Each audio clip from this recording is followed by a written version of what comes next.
What's happening in the world coming up on NTD News? First, our top stories.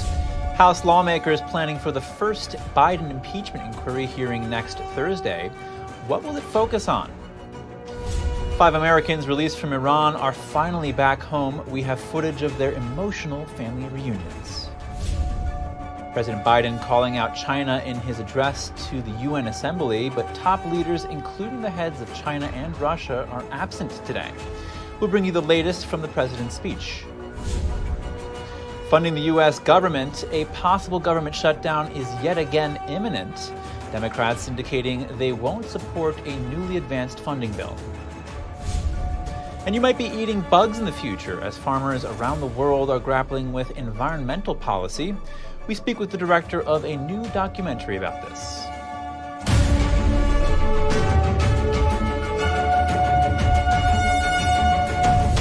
Welcome to NTD News Today. I'm Chris Beers. Our top news: a date is set in the impeachment inquiry into President Biden. House Republicans are planning the first hearing for next Thursday, probing alleged corruption and abuse of power. The House Oversight Committee, led by Republican James Comer, plans to look into bank records of Hunter Biden, along with those of his uncle James Biden. Their overseas dealings are the focus of the Biden impeachment inquiry launched by House Speaker Kevin McCarthy last week. The subpoenas aim to find out if money from countries like China and Ukraine made its way to Joe Biden while he was vice president. The committee is investigating a tip from a paid FBI informant, which suggests that Joe and Hunter Biden received $10 million in bribes from a Ukrainian gas company in exchange for changing U.S. foreign policy. The White House has denied all allegations, saying Biden was never involved in business with his son. Comer said the hearing next week is unlikely to get into new evidence, but to lay out the existing information and clarify the scope of the inquiry. The president's son is trying to avoid showing up in court for his arraignment, his lawyers seeking a video conference appearance for his gun charges. The judge is giving prosecutors until tomorrow to give him a reason Hunter Biden needs to show up in person. The young Biden faces up to 25 years in prison on federal firearm charges. Those include making false statements in the purchase of a firearm and possession of a firearm by a person who is addicted to a controlled substance. He could also be liable for a $750,000 fine. Freedom at last for the 5 Americans held prisoner for years in Iran. An Army airfield at Fort Belvoir, Virginia, witnessed the long-awaited emotional family reunions. Amazing, it's amazing, unfreaking believable. We're so grateful to be together after 8 years. It's unbelievable. The nightmare is finally over. And this is the real hero of this story, surviving 8 years of brutal treatment, but never losing hope. And showing what happens when you're hopeful, when you fight. Why am I saying this? Yeah, it's over. I'm done. 1, 2, 3, freedom! The returning Americans embraced their family and friends in exchange yesterday. The U.S. released 5 Iranians and unfroze $6 billion in Iranian funds. 2 of the 5 Iranian detainees arrived in Doha on their way home. The other 3 chose to remain in the U.S. Meanwhile, President Biden is facing heat over the controversial deal, with some lawmakers calling it a ransom payment negotiated with terrorists. Turning to another detained American, a Moscow court upheld the pretrial detention for Wall Street Journal reporter Evan Gershkovich. We're here today at the Moscow City Court, where we understand the court has not yet rendered a decision on the third appeal on the condition of Evan Gershkovich's conditions of detention. The U.S. position remains unwavering. The charges against Evan are baseless. The Russian government locked Evan up for simply doing his job. Journalism is not a crime. Russian state media says Gershkovich will remain in custody until November 30th. Gershkovich is accused of spying, something he, the Journal, and the U.S. government vehemently deny. He was arrested in March on espionage charges and faces up to 20 years in prison if convicted. Gershkovich is the first U.S. journalist arrested in Russia for alleged spying since the Cold War. The U.S. has designated Gershkovich and American Paul Whelan as wrongfully detained. Whelan was convicted of espionage in 2020 and is serving 16 years in a Russian penal colony. President Biden this morning addressed global leaders gathered in New York City. Joining us live is NTD's White House correspondent, Iris Tao. Iris, tell us more about the president's speech at the annual United Nations General Assembly. What was in it? Good afternoon to you, Chris. So a major theme of President Biden's speech this morning was that no country can meet the challenges of our time alone, and that the U.S. needs to work with other countries to together forge a better future. Watch. The United States seeks a more secure, more prosperous, more equitable world for all people, because we know our future is bound to yours. Let me repeat that again. We know our future is bound to yours. And President Biden also condemned Russia and called for more support for Ukraine. He also called for more investments into developing countries around the world. And he also highlighted a railway deal recently struck between India, Europe, and the Middle East. But while these moves are largely seen as moves to counter China's influence in those regions, Biden did make the point that such moves are not to contain a specific country. And on China, he said that he's trying to responsibly manage the relationship with Beijing. But at the same time, the U.S. needs to push back against China's aggression. Here's what he said. We are for de-risking, not decoupling with China. We will push back on aggression and intimidation and defend the rules of the road, from freedom of navigation to overflight to level economic playing field. And it's worth noting that actually both China and Russia's leaders are absent at this year's gathering. And in fact, President Biden is the only leader of the UN Security Council's 5 permanent members to be present at this year's gathering. The leaders of India, UK, as well as France are all absent at this year's meeting. So while it could give President Biden a diplomatic window to basically demonstrate the U.S. leadership on the world stage, that their absence does largely cast a shadow on this year's gathering. And also at the same time, Ukrainian President Volodymyr Zelensky will be here in Washington, D.C. on Thursday to meet with President Biden at the White House and with congressional leaders on the Capitol Hill. So we'll bring you more on that front later this week. Chris. All right, thank you, Iris. With the UN meeting in New York City today, let's take a look back at some of the memorable moments during the gathering throughout history. NTD's Andrew Thomas has more. Russia's war in Ukraine is the primary item on the agenda at this year's UN General Assembly. A look at the UN's history shows the long-running tensions. More than 60 years ago, Soviet leader Nikita Khrushchev spoke about the threat of nuclear weapons. It could be said that these are complicated questions that cannot be solved at one go. But these are questions presented by life, and they are to be settled before it is too late. Nuclear weapons continued to be a central aspect of geopolitics, even after the Cold War. In 2006, then-President George W. Bush addressed Iran's nuclear program. The United Nations has passed a clear resolution requiring that the regime in Tehran meet its international obligations. Iran must abandon its nuclear weapons ambitions. During the UN's 2017 gathering, then-President Donald Trump addressed North Korea's nuclear program. Rocket Man is on a suicide mission for himself and for his regime.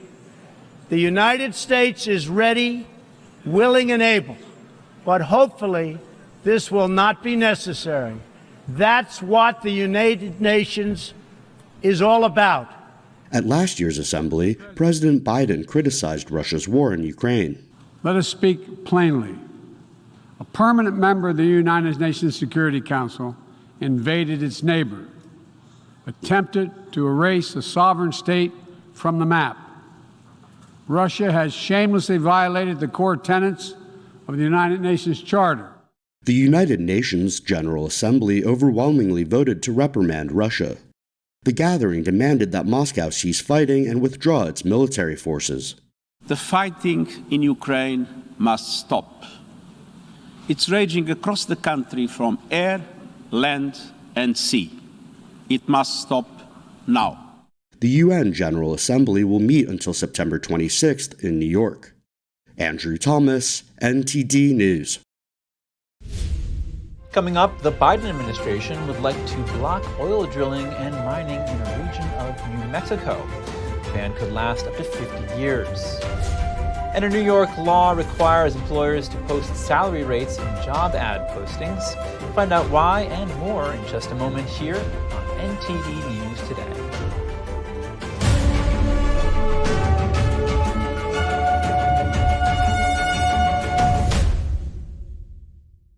One single person is sometimes all it takes to change the course of history. With courage and great effort, our ancestors built the pillars we stand on today, leaving us a legacy of art, music, and wisdom. At the heart of almost every culture is our relation and connection with the divine. Today, their profound contemplations, beliefs, and great sacrifices have at times become misunderstood and even ridiculed. With the help of academic experts, we'll shine a new light on some of the most influential and courageous characters in history and the miracles that surround them.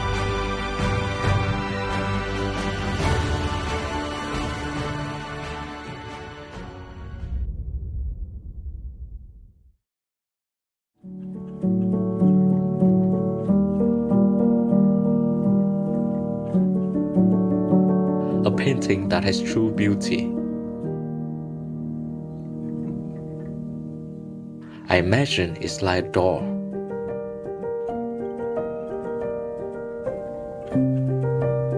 The artist holds the key to open the door and bring people to a purer world.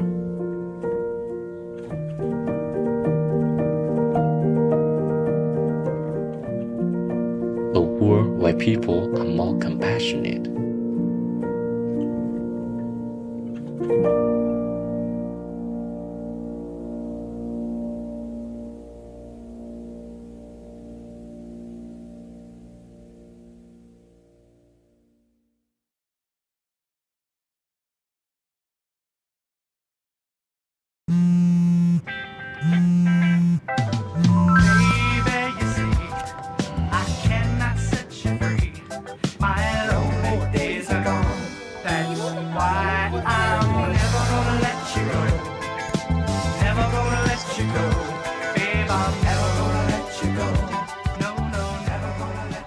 Here you go. Thank you. Thank you.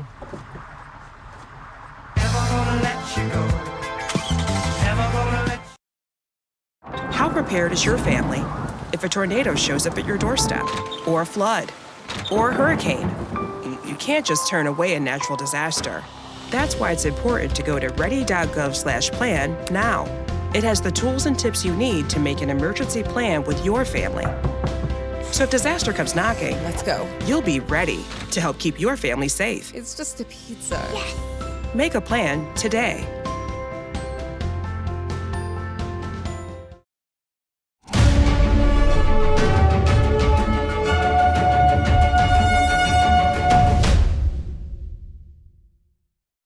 Welcome back. A GOP-led spending bill is coming before the House of Representatives. Republicans cleared the final hurdle yesterday. However, even if it passes, it's unlikely the Democrat-controlled Senate will approve of the bill. Here are the details. Mr. Norman, no. Mr. Roy? No. Mr. Roy, no. The House Rules Committee on Monday voted 9-3 along party lines to move a resolution out of the committee. The continuing resolution would fund the federal government through the end of October. That's to avoid a government shutdown. Republicans from the House Freedom and Main Street caucuses introduced the bill. It would cut most spending by just over 8%. Department of Defense and Veterans Affairs spending would continue at current levels. However, it's unlikely the bill will get through the Democrat-controlled Senate. Majority Leader Chuck Schumer criticized the resolution on Monday. He's against the spending cuts, the omission of disaster relief funding, and in his words, with no Ukraine funding, the proposal is an insult to Ukraine and a gift to Putin. Republican Representative Warren Davidson disagrees. Ukraine funding needs to be its own vote. It's a standalone issue. It should be a standalone vote. I don't think it needs to be linked to anything else. Meanwhile, Georgia Representative Marjorie Taylor Greene says she won't support any bill that includes funding for Ukraine. I believe that the United States position should be for peace in Ukraine, not continuing to fund and provide weapons that are killing people every day. The resolution includes parts of an immigration bill. It would limit Homeland Security in providing parole to illegal immigrants, which allows them to temporarily enter the U.S. It also includes a provision that would make it easier to export liquefied natural gas to countries with which the U.S. does not have a free trade agreement. While many are against the temporary spending bill, most agree that shutting down the government is not an option. My level is of concern of shutting down and harming so many individuals that have nothing to do with it. And all they're going to do is reap the horrendous decision of how it's going to affect their lives. That shouldn't even be on the table. So ultimately, the way these things come to a conclusion is by massive compromise. This fiscal year ends on September the 30th. By then, lawmakers have to come to an agreement in order to avoid a government shutdown. Former Big Apple Mayor Rudy Giuliani is facing legal action from his old attorneys. They're suing him for more than $1.3 million in unpaid legal fees. According to a complaint filed Monday in New York State Court, the law firm Davidoff, Hutcher and Citrone said Giuliani has only paid $214,000 toward his total bill. That's for work the firm's attorneys did on his now closed foreign lobbying criminal investigation and January 6th related investigations. It also allegedly covers various lawsuits and probes that came after the 2020 election. The suit says Giuliani last paid the firm $10,000 4 days ago. Giuliani issued a statement Monday saying the bill is, quote, in excess to anything approaching legitimate fees. Giuliani recently admitted he was struggling to pay for his mounting legal fees. Trump hosted a $100,000 a plate fundraiser for Giuliani at his Bedminster, New Jersey golf club earlier this month. Early voting in Virginia opens Friday. All 140 seats in the state House and Senate are up for election, and all possible outcomes are within reach. Redistricting and retirements make this year's election more competitive and uncertain than previous years. Republicans could keep the House and win the Senate, paving the way for Republican Governor Glenn Youngkin to achieve his agenda. Democrats could keep the Senate and flip the House, returning Virginia to its progressive trajectory under its two previous Democratic governors. The status quo is also possible, a divided government with a narrow majority by each party. Youngkin's victory in 2021 ended 4 years of state Democratic rule in the House, Senate, and governor's office.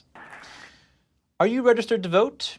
Today is National Voter Registration Day. Local, state, and national organizations are encouraging citizens to register to vote. You can check to see if you're registered and what's required in your state by going to vote.org. The Biden administration wants to block thousands of acres of land in New Mexico from oil drilling and mining. The block would last for decades if implemented. The block would affect 4,200 acres of land in the north of Albuquerque in Sandoval County. It would be in effect for up to 50 years. The Bureau of Land Management says the plan would preserve the scenery, wildlife, and recreational value of the land. The Department of the Interior says Native American tribes have advocated the land be protected. Interior Secretary Deb Haaland says she is seeking comment from the public who would like the land to remain protected. The Congressional Budget Office says the area has high potential for sand and gravel extraction. It said the government could lose $2 million in revenue if the ban goes through. Gas prices are at their highest level of the year. The national average for regular gas is sitting at $3.88 today, according to AAA. And U.S. crude has climbed above $92 a barrel. NTD Business's Don Ma asked an industry analyst if we're going to see relief at the pump anytime soon. And now here with me is Patrick DeHaan, head of petroleum analysis at Gas Buddy. So now, Patrick, normally gas prices, cool off after the summer driving season ends. Of course, we're also seeing U.S. oil prices rise above $90 a barrel. Would you say oil prices have been the biggest contributing factor to higher gas prices here in the U.S.? Well, I would say oil is probably a secondary contributor to the rise in gas prices. We've seen a myriad of refinery issues across the West Coast, the Rockies, areas of the Corn Belt in recent weeks, and that's really been hampering gas prices. In fact, Los Angeles average gas prices now on the cusp of hitting $6 a gallon, primarily because of 4 different refineries in Southern California that have encountered issues over the last couple of weeks. It's been a very busy summer for refinery challenges, from the heat in the Gulf Coast to the hurricane in California to unexpected maintenance in the Corn Belt. A lot of that has been pushing up the national average. As you mentioned, though, the price of oil now at $93 a barrel, also putting upward pressure on gas prices, resulting in the national average basically holding near where it was a month ago, even as we've now made the switch back to cheaper winter gasoline. Now, what do we need to see in order to see some relief for prices at the pump? You mentioned refineries. Is there something that needs to happen there? I definitely think the refinery wildcard is the one that probably is having the biggest impact, that needs to get sorted out before we do start to see prices decrease. A lot of these refinery issues are happening at the same time that maintenance is starting at some of these facilities ahead of the winter. Of course, fall is typically a very busy time for refinery maintenance, a shoulder season between peak gasoline consumption in the summer and peak diesel consumption in the winter, diesel and heating oil being the same product. So right now, there's certainly quite a bit of a squeeze at refineries to produce enough product. I think that's the domino that really needs to fall in order to see gasoline prices start falling again. And that oil prices, while they're continuing to see upward pressure, I think once refineries get issues sorted out, we should see gas prices declining. At the same time, we probably won't see the same for diesel. Diesel prices likely to continue advancing in the weeks ahead as we get closer to the start of winter. So in the next few months, are you seeing gas prices come down a little bit? What's your outlook? Well, I would be hopeful that we can get past some of these refinery issues and that there would then be more downward pressure on the national average, especially in October and November. That's typically when gasoline demand really starts to weaken, coupled with the fact that in late November, or I should say early November, late October, California makes the transition back to cheaper winter gasoline. So whereas the national average stands in the 380s today, I'd be hopeful that by the end of the year, we could see the national average declining into the 350s or so, but that may be as good as it gets. Well, all right. Thank you so much for your insight today, Patrick DeHaan. Thanks for joining. Employers in New York must now publicly post pay rates on job listings. The new salary law applies to employers with at least 4 workers. It requires job postings to show good faith salary ranges for any job advertised internally or externally.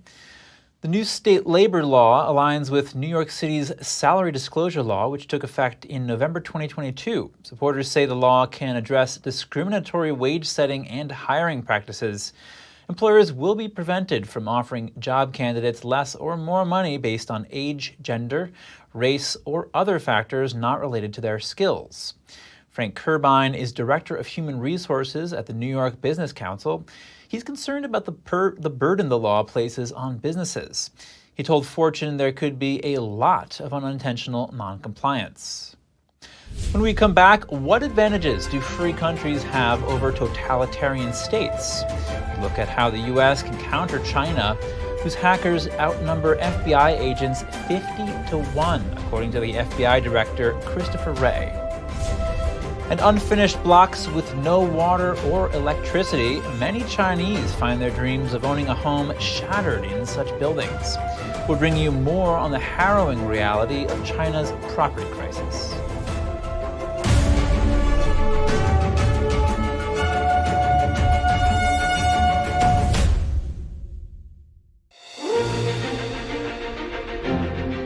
NTD's Capital Report. It's about getting answers, cutting through the fog of politics. It's about your questions and our chances to ask. What is the net impact of the American Congressman Graves? Thank you for joining us. We're speaking to those in power to find out what does this mean for the people.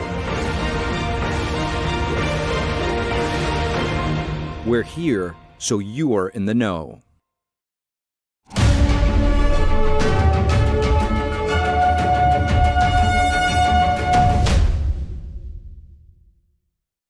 Thanks for staying with us. Where is President Biden's China policy going? Secretary of State Antony Blinken meets with China's Vice President Han Zheng on the sidelines of the UN General Assembly. This amid a recent string of encounters between high-level American and Chinese officials. Critics have said these meetings don't amount to much. We hear what the former director of cybersecurity policy at the DoD has to say.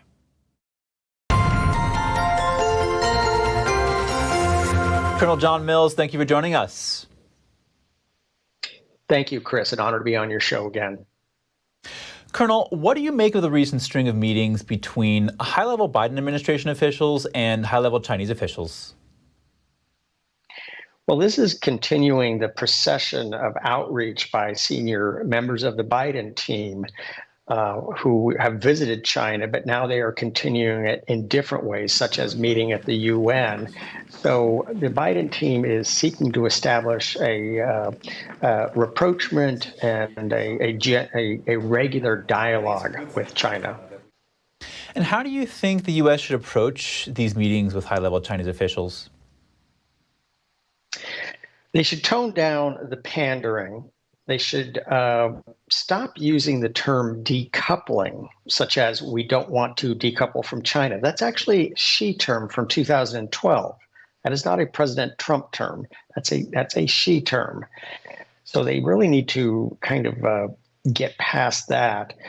And they need to learn to deal with the Chinese from a position of resolve and strength, something that the Biden team really struggles with. Resolve and strength, not pandering.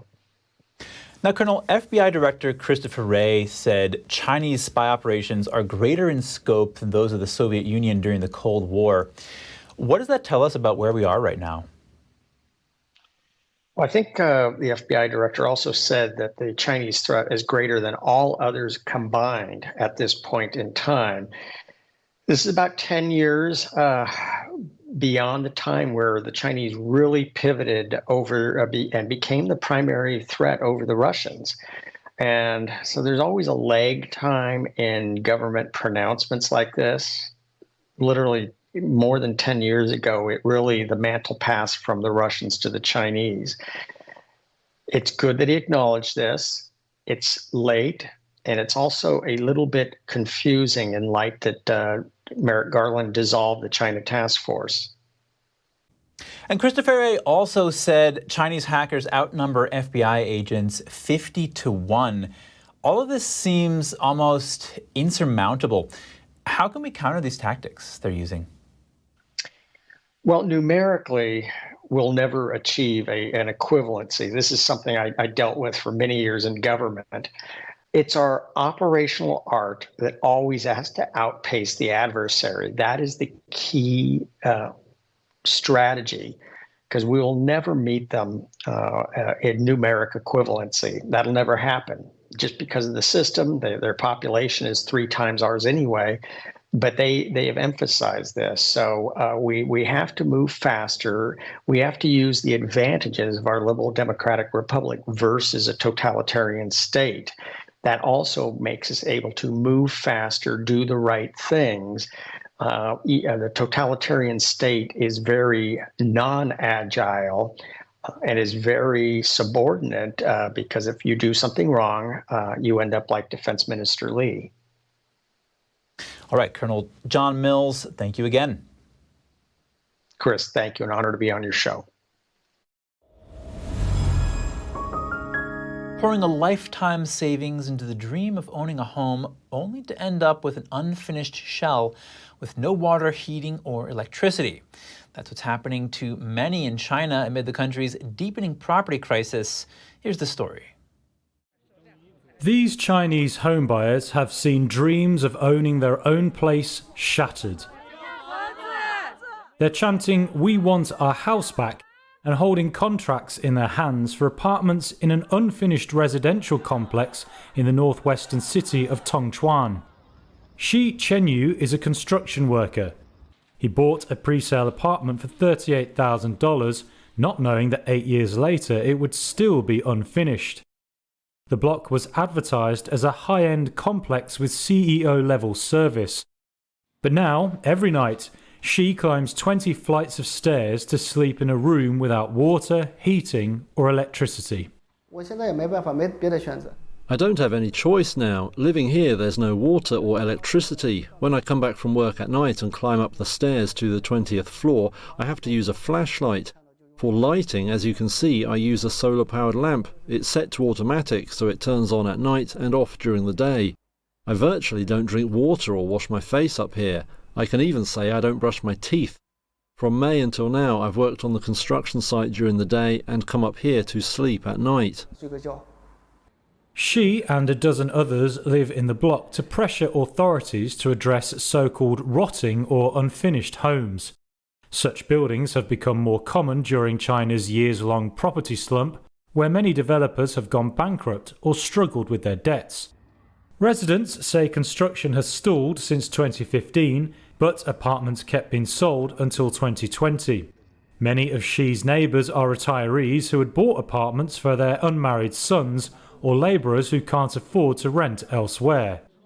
Inside, solar-powered lamps illuminate bare concrete walls and floors covered with layers of dust and gravel. Residents cook in a first-floor communal kitchen with a single gas burner. They also share the communal toilet in a makeshift metal shed. This 73-year-old buyer called the experience heart-wrenching, cruel and unimaginable. While this resident is a former coal miner. He paid $33,000 for an apartment 5 years ago. We've been busy our entire lives. The developer asked us to gather money, but we don't have a stable source of income. We work as security guards and take odd jobs to make ends meet. According to multiple housing contracts seen by Reuters, the names of the developer and project changed a number of times. Buyers claimed Tongchuan officials said 3 years ago that a committee was established to resolve the issue, but construction did not resume. The developer could not be contacted for comment. Taiwanese chipmaker TSMC is winning high marks from a U.S. governor. During her visit to Taiwan, Arizona Governor Katie Hobbs called the company's plant in her state a symbol of cooperation. Arizona could not be more proud to be the site of TSMC's U.S.-based fabrication operations, a project that adds to the long history of collaboration between our two economies. Taiwanese President Tsai Ing-wen met with Hobbs in the island's capital today. TSMC is building a $40 billion chip factory in Arizona. Hobbs says the company is also discussing advanced chip packaging with Arizona. The technology stitches multiple chips into a single device, cutting the added cost of more powerful computing. TSMC hasn't announced related plans in the U.S. The company is the world's largest chip maker with major customers including Apple and NVIDIA. Coming up, why are governments making life difficult for farmers worldwide? We speak with the director of a new documentary that explores what's happening and the dangerous consequences when we come back.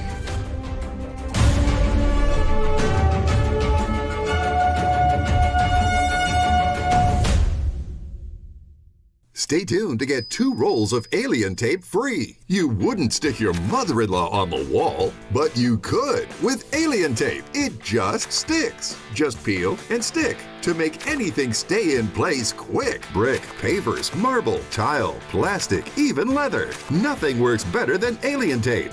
You wouldn't stick your fishbowl on a moving car, but you could with alien tape. The secret is nano-stick technology that grabs and locks on to secure one side of the surface to the other. Alien tape secures in seconds, then twist, pull, and rinse to reuse. Call or go online to get your first roll of alien tape for just $19.99, plus shipping and processing. But to make this deal really stick, we'll give you 2 more rolls absolutely free. You get 3 rolls of alien tape for one low price. Order now.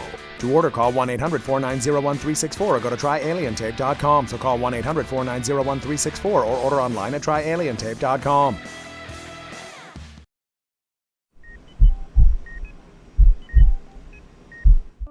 I had had a pretty normal mom life. Everything was pretty good, and it was a very happy life. And we just had a new baby. And then all of a sudden, within a day or two, she's on life support and fighting for her life. And I knew something was pretty wrong. A little less than a week after I came home, I couldn't breathe. That's when we decided to go to the hospital. I was given the diagnosis that I had peripartum cardiomyopathy, which is basically a pregnancy-induced heart failure. They told me my only chance was a heart transplant.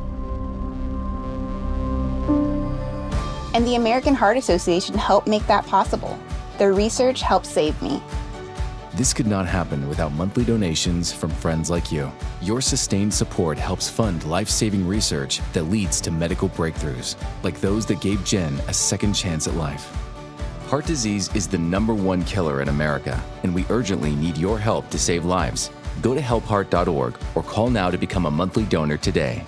Your donation of only $19 a month, just 63 cents a day, will make a difference through prevention, early detection, treatments, and cures that help save lives. I am very thankful for the American Heart Association. I'm grateful for just every day that I get with my children. Please go to helpheart.org or call now with your donation of just $19 a month. Join our community of monthly donors, and you'll get this limited edition t-shirt you could wear to show you're helping save lives. One simple act today can save your life or the life of a loved one. So please, call or go to helpheart.org now to help save lives.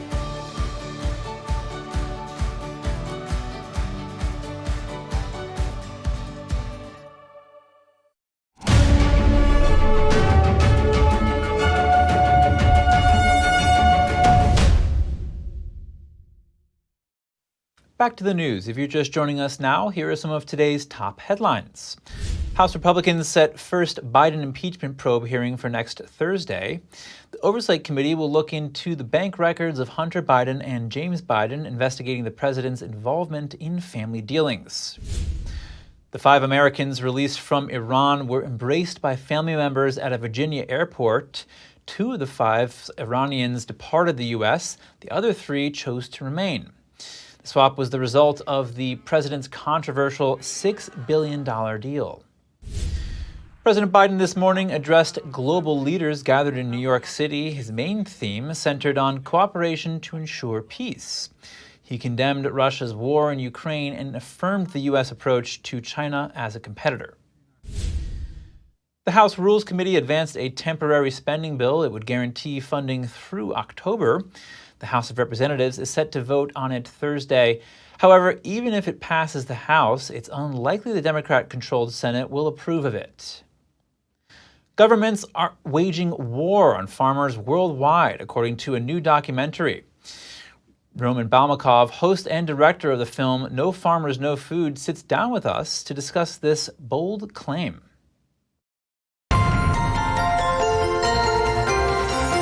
Roman Balmakov, thank you for joining us. Chris, thank you for having me. Roman, in this documentary, you're saying there's a global war on farmers. Tell us about this war. Well, it's kind of an interesting under the surface war because, you know, you look out at vast farmland across America or Europe and you think, wow, that's pristine, that's very beautiful, it's very idyllic. But underneath the surface, governments around the world have been putting these very onerous regulations on farmers, which have been handcuffing them, all in the name of saving the planet. You know, these green policies, they sound very good on paper. And when you hear about them on the media, they sound like they're the panacea to solve all the world's problems. But in practice, they're having the effect of just handcuffing farmers. And in the instance of European farmers, they're kicking a large swath of them off the land. In Asia, they're making them essentially not be able to farm their land because they haven't been able to use fertilizer. And here in America, they're using various regulations that are on the books to slowly take more and more land from American farmers and ranchers. So it's that type of a war. It's like you can say it's sort of a Cold War on farmers. Now, in the making of this film, you were on the ground talking with actual farmers. Can you share any stories of individual farmers that you heard while making this film? Yeah, one of the countries we first went to was the Netherlands because they were sort of the poster child for this farmer protest movement. And we drove around the country, and there's so many farmers who are feeling the effects of these policies that we literally just stopped at random farms that we came across, and almost all of them had stories to tell. This one farm was a sixth-generation farm, and they would have to curtail 95% of their dairy cows in order to meet the government standards. So if you think about it, if you have a large dairy farm operation and you have to get rid of 95% of your cows, for them that would be the equivalent of being left with 6 cows.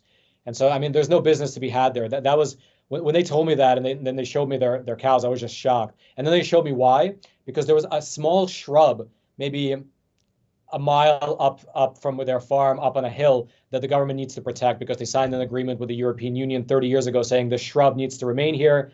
And apparently the nitrogen from the cows is deposited on the shrub for not allowing it to grow as well as it should. Whether that's actually the case or not is dubious, according to the scientists we spoke with.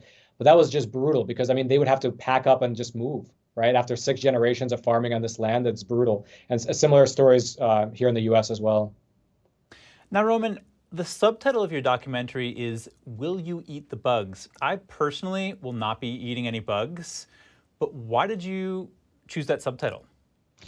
Christopher, you think you're not going to be eating bugs. You think that right now. Someday you'll be looking at this clip thinking, man, was I mistaken when you're going to the store and the hamburger patty is $47 a pound, but the bugs, they're only $7 per pound.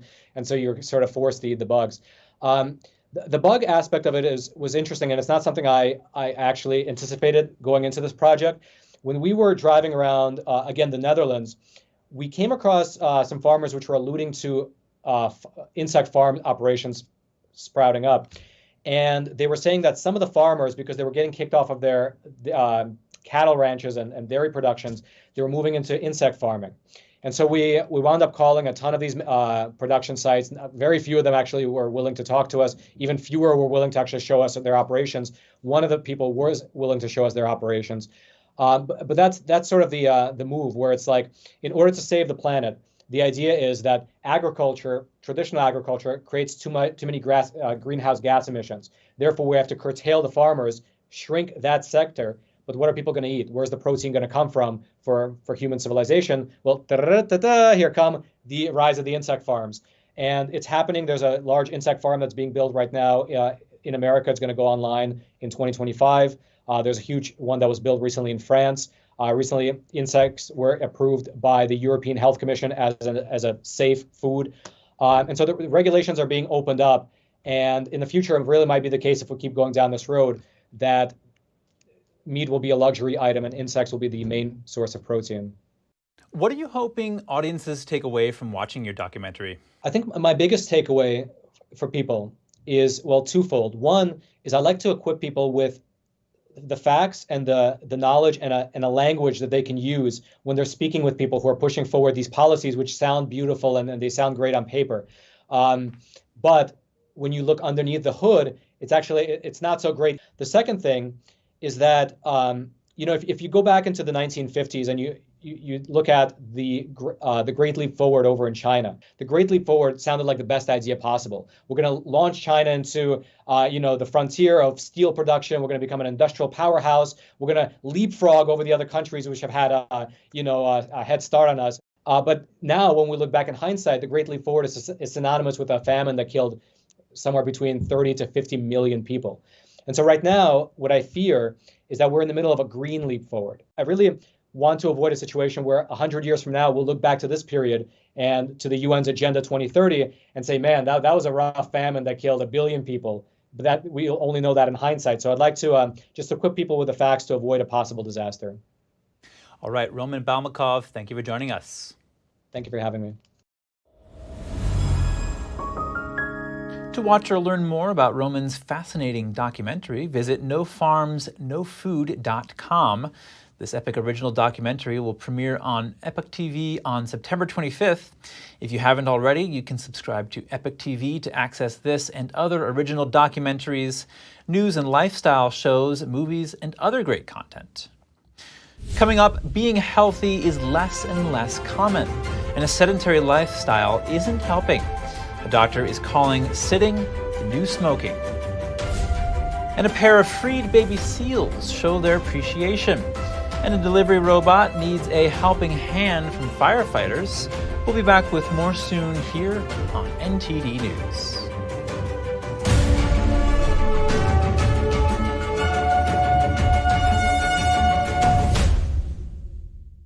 What if you could whiten your teeth by simply brushing your teeth? Now you can with Smile Actives, the teeth whitening breakthrough that safely gets your teeth white and keeps them white every day, just by brushing your teeth. I never thought that whitening my teeth could be so easy. I just put the gel on the brush, the toothpaste on it, brush, and I can see my white teeth. Simply add Smile Actives to any toothpaste and our patented PolyClean technology activates into a powerful microfoam that penetrates into the enamel surface to safely lift and remove stains. You need a simple way to whiten your teeth. Without strips, without trays, without going to the dentist. And it was about time that a product was developed that you would be able to do that with just brushing. And now, Smile Actives is even better with new Pro Whitening Gel with 33% greater whitening power, clinically shown to whiten teeth faster, up to 8 shades. 100% of users saw whiter teeth. On food stains, coffee and wine stains, even on veneers, crowns, and dentures. I eat the blueberries, I drink the coffee, and I know that Smile Actives will keep my teeth white every day. If you could use something so easy like Smile Actives to take yellow teeth to white teeth, why wouldn't you? Why spend hundreds of dollars for whitening treatments at the dentist when now you can whiten your teeth with new Smile Actives Pro Whitening Gel every time you brush your teeth? Call or go to smileactives.com and for a limited time get new Pro Whitening Gel for just $24.95. Order in the next 5 minutes and buy one get one absolutely free for just $24.95. That's 2 for 1 and save 58%. We'll even include free shipping. Get your teeth whiter guaranteed or return it within 60 days for your money back. I smile every day now. The difference is literally night and day. So now I'm always smiling, always cheesing, because now my teeth are much whiter. This offer is not available in stores, so call or click now before the special buy one get one free offer goes away. Anyone who's ever sold a home will tell you it's really hard. And it's one of the biggest financial decisions you'll ever make. That's why who you work with matters. Together with HomeLight, we take care of every detail.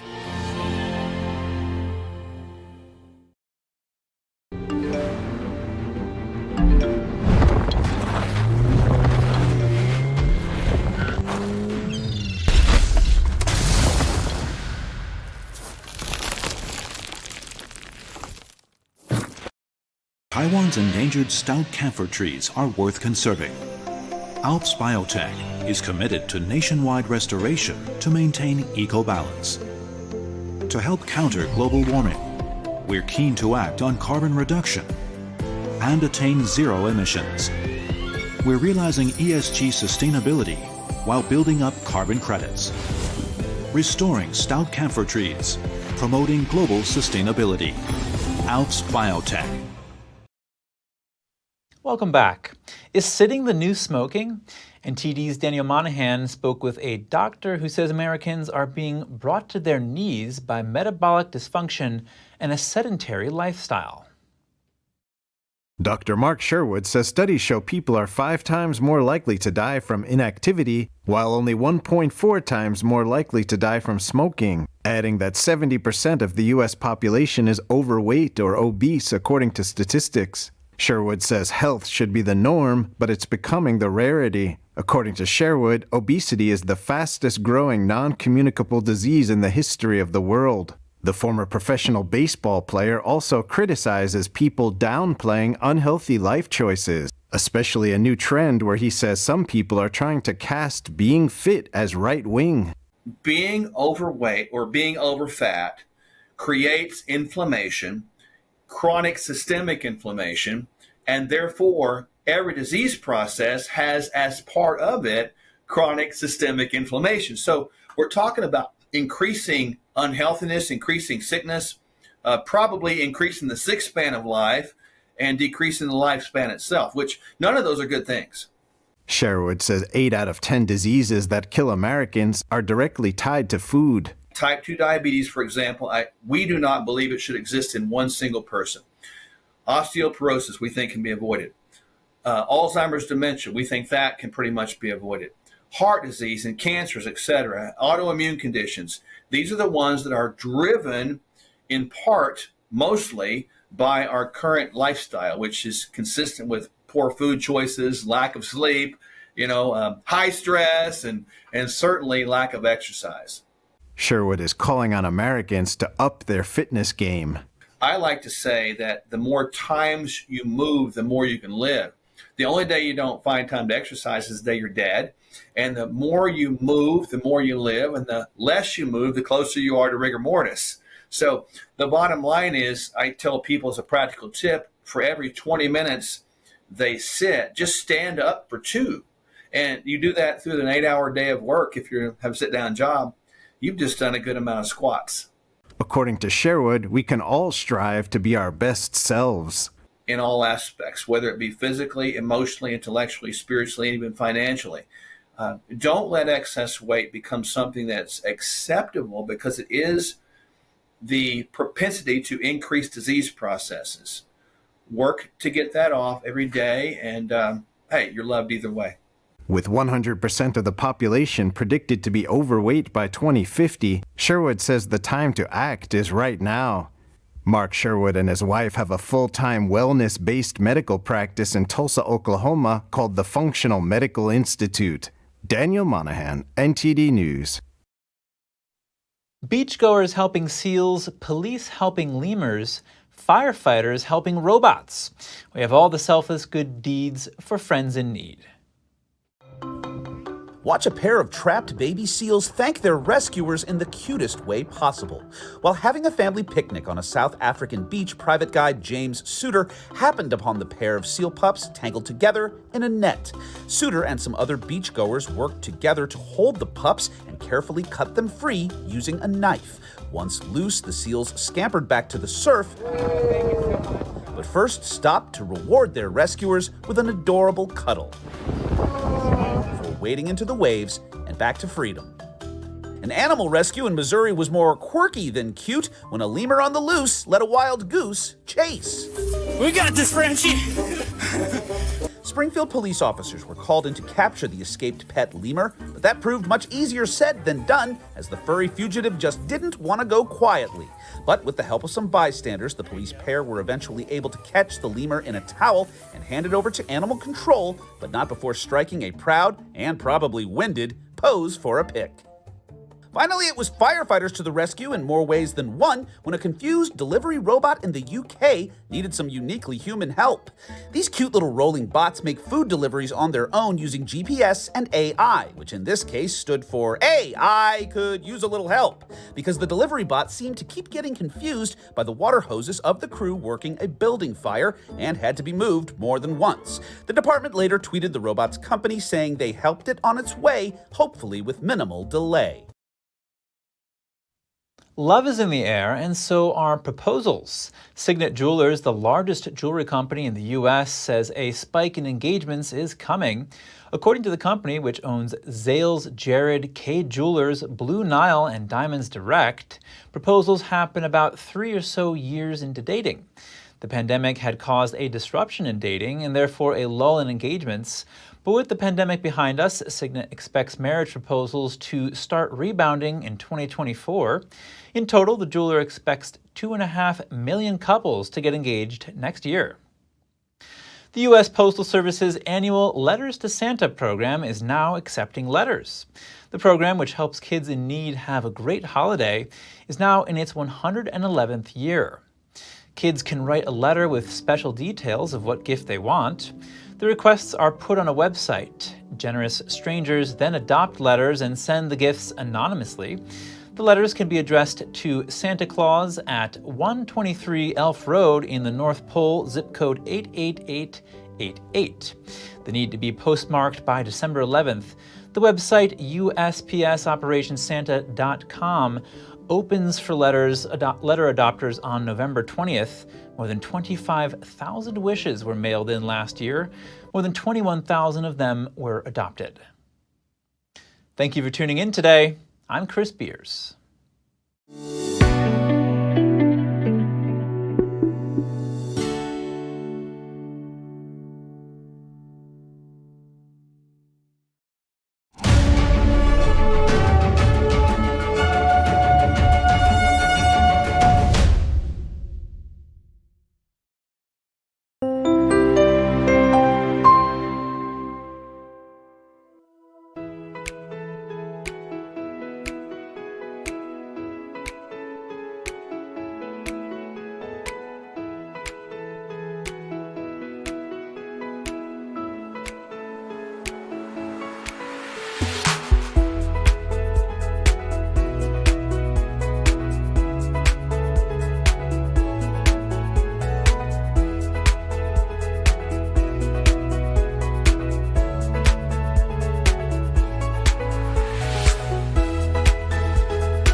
Thanks for watching us on YouTube. Did you know YouTube only keeps selected videos on its platform? So if you want to make sure you get the full picture, just subscribe to our newsletter.